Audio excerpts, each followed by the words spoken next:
Hello students, today I will discuss a new derivation of the unit number 6, that is including that is in the ray optics, lens maker formula.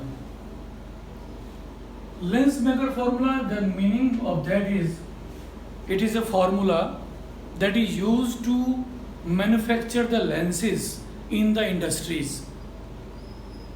So such a formula is known as lens maker formula. So to derive the relation for the lens maker formula, we have to first of all assume some assumptions, and after assuming the assumptions we have to derive the relations for the lens maker formula. Now the assumptions are: number one, the lens should be thin. We have to consider here the formula for which we have to discuss here. The lens, it should be thin, and the aperture of the lens should be small, and object should be a point object that should be placed on the principal axis, for which we have to discuss the image of that object. And next is the angles made by the incident ray and the refracted ray. They should be small angles that is made with the principal axis. And after that, assuming that assumptions, we have to start the derivations for the lens maker formula. Now consider here a lens maker, a lens, thin lens L, x p1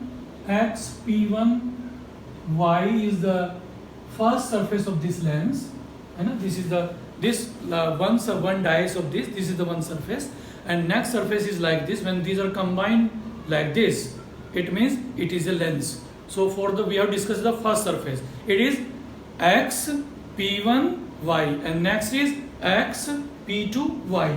So this is the x p2 y. So it is a thin lens, and center of this lens is denoted by C, that is the optic center of the lens, and a line is passing through this is known as principal axis. Now we have to consider a point object O on the principal axis, and a ray is incident, that is the name of the ray, suppose it is OA. This is the point A at the point of intersection. OA ray incident on the first surface of the x p1y, and after refraction it will be incident at another point, say it's a point B on the surface x p2y, and the final image is formed at that I. But we have to assume here, first of all, when x p1y surface is there and the whole part is completely solid, then after that what will be the position of the image? So when the object is placed here, incident at point A, so it is refracted, and if we increase that line with the dotted line, it will be intersected at the point I, and image is formed at the I dash. But after that x p2y, again the ray suffers refraction on the next surface. So after suffering the refraction at the next surface, the final image is formed at I. Let this when we draw the perpendicular at the point A on the surface x, it intersects the point C1 on the principal axis, and it is known as the center of curvature, and distance of this from the center of the lens, it is known as radius of curvature and denoted by R1.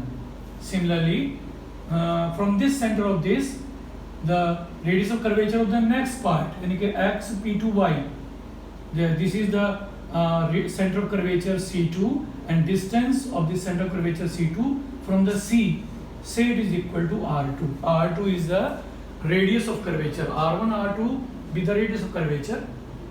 Object is placed here. So from the center point C, the distance of the object, it is denoted by U, and the image, first image which is formed at the point I dash, suppose the distance of the image from the center point, say it is equal to V dash, and the final image which is formed here at this point, say the distance of the final image formed at the principal axis, say it is equal to V.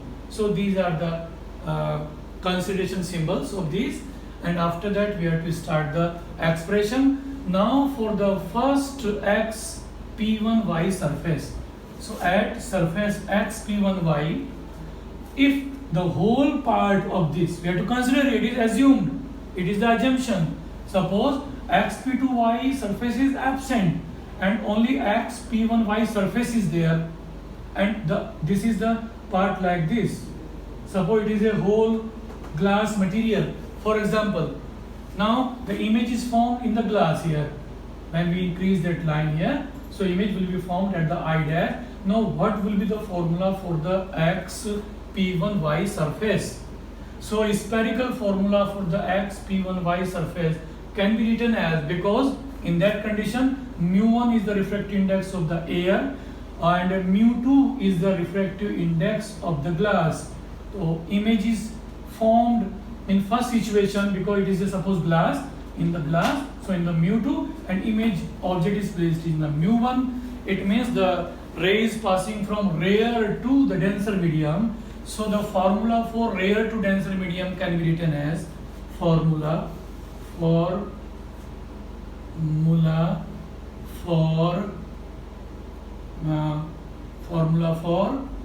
the image formed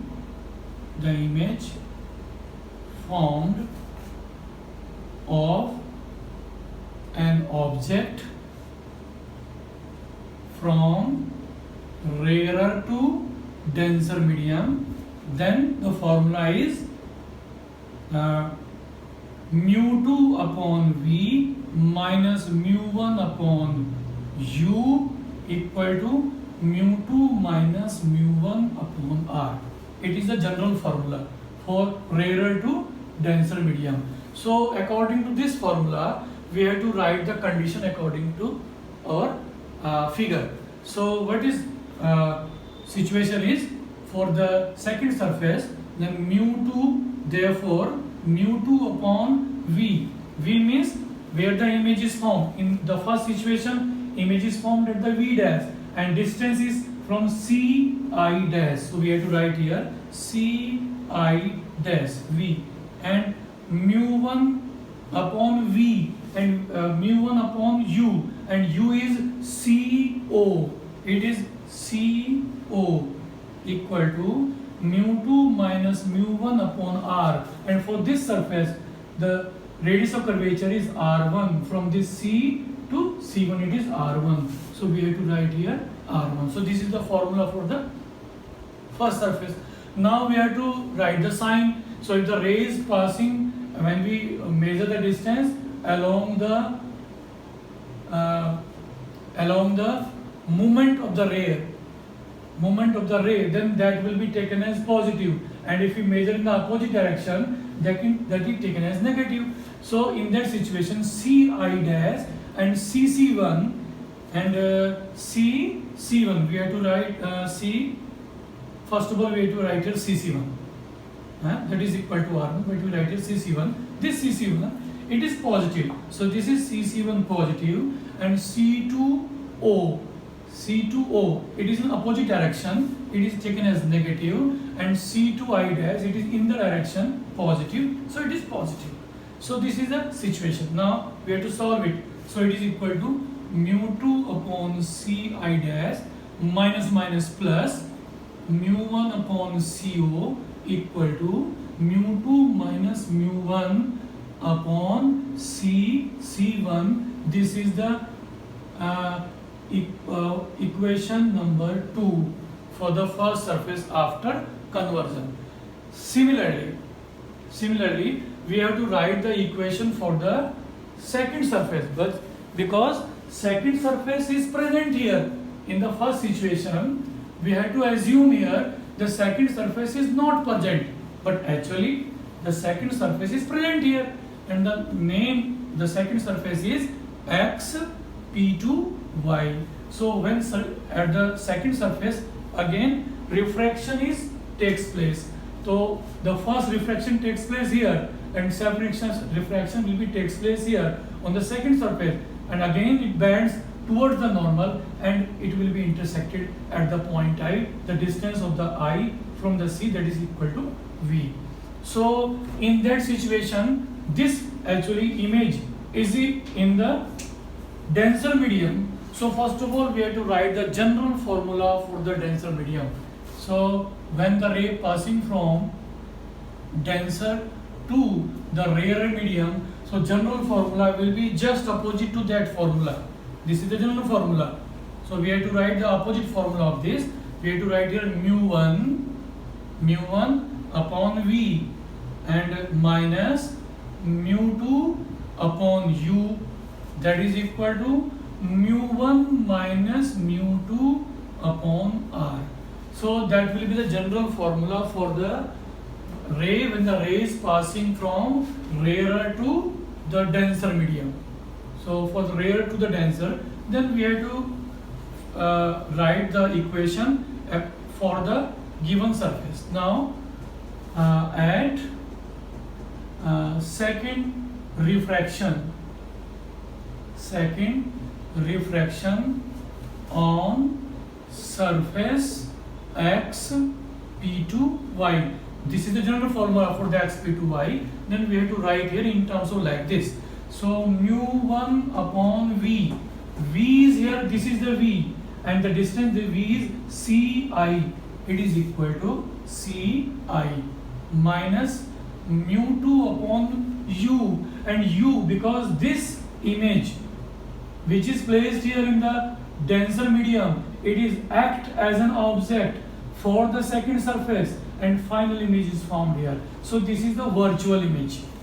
So you can say it's a virtual object, and that virtual image act as a virtual object, and that virtual object, according to this virtual object, the final image is formed at I. So we have to consider here when the object is placed here, image is formed here, this image act as an object for the second surface and the final image is formed at I. So for this condition we have to write the equation.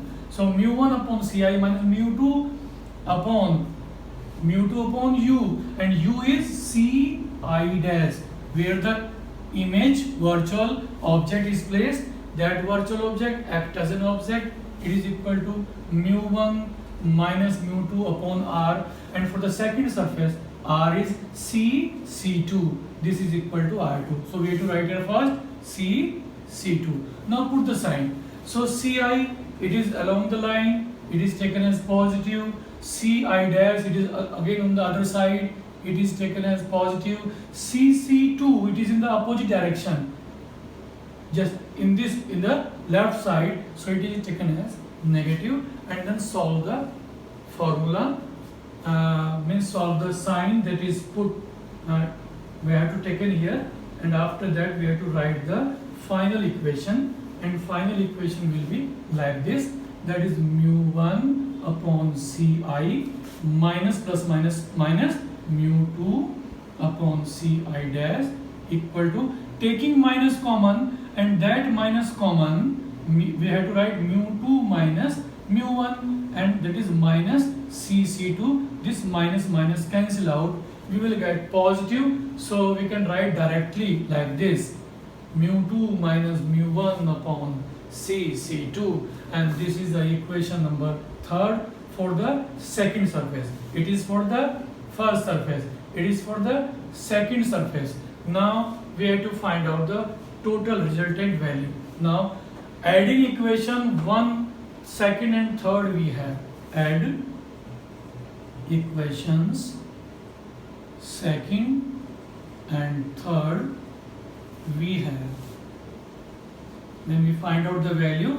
So we have to write left side adding with the left, right side adding with the right. Now write down first like this, that is mu2 upon Ci dash plus mu1 upon CO plus this, from this equation, plus mu1 upon Ci from the equation number 3rd, and minus mu2 upon Ci dash, it is equal to, write down first here, that is mu2 minus mu1 upon CC1, and then plus plus that is mu2 minus mu1 upon cc2.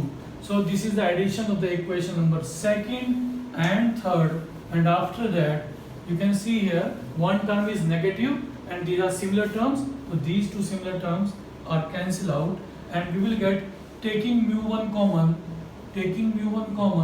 and we will get 1 upon co plus 1 upon ci, that is equal to, again taking mu2 minus mu1 common, so mu2 minus mu1 taking common, and we will get in the bracket 1 upon cc1 plus 1 upon cc2.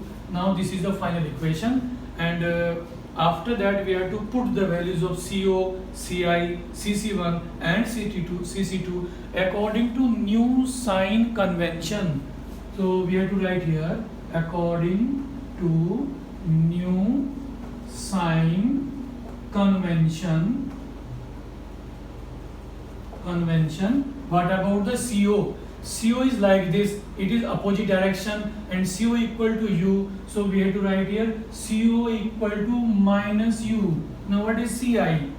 CI, that is CI in the direction of ray, so it is taken as positive, it is equal to V, so CI is taken as plus V. Next is CC2, CC1, and CC1 that is positive in the right direction and is represented by R1, so it is plus R1. Now what is CC2? And CC2, it is in the opposite direction, that is R2, so we have to take here minus R2. Now put this value in the formula, we will get mu1 upon 1 upon CO means 1 upon minus U plus CI, that is plus V, equal to mu2 minus mu1, and in the bracket 1 upon cc1, that is 1 upon R1 plus 1 upon minus R2.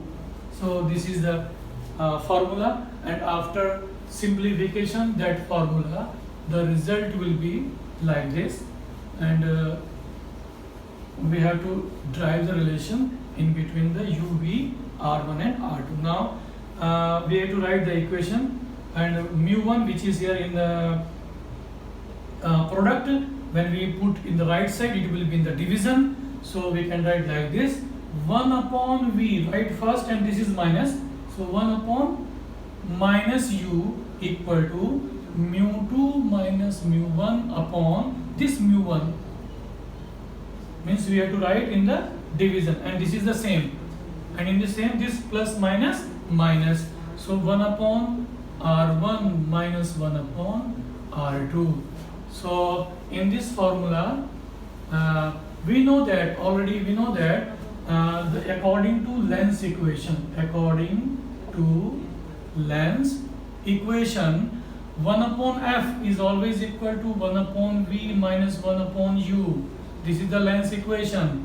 So in the left part we can replace that value by the 1 upon F, and when we replace that value by the 1 upon F, so the whole equation will be can be written as 1 upon F equal to, that is mu2 minus V1. Now I split it, that is mu2 upon mu1 minus mu1 upon mu1, and the second bracket is same, 1 upon R1 minus 1 upon R2. Now simplify it, so mu2 upon mu1 that is equal to 1, cancel out to each other, means mu1 divided by this mu will get 1, and that is 1 upon R1 minus 1 upon R2. Now we know that mu is always equal to mu2 upon mu1. This is called relative refractive index. So the whole term is replaced by mu. So mu minus 1 and 1 upon R1 minus 1 upon R2. This right term will be equal to 1 upon F. So this is the formula that is used in the industry to manufacture the lenses, to set the focal length of the lens is F. If we know the mu, means refractive index of the glass with respect to air, and if we set the value of R1 and R2, radius of curvature, we can manufacture a particular lens of focal length. So therefore it is a lens maker formula, and it is used in the industry in the manufacture of the lenses of the various focal lengths. So this is a very important article. I hope that you have to understand and that topic. Okay, thank you.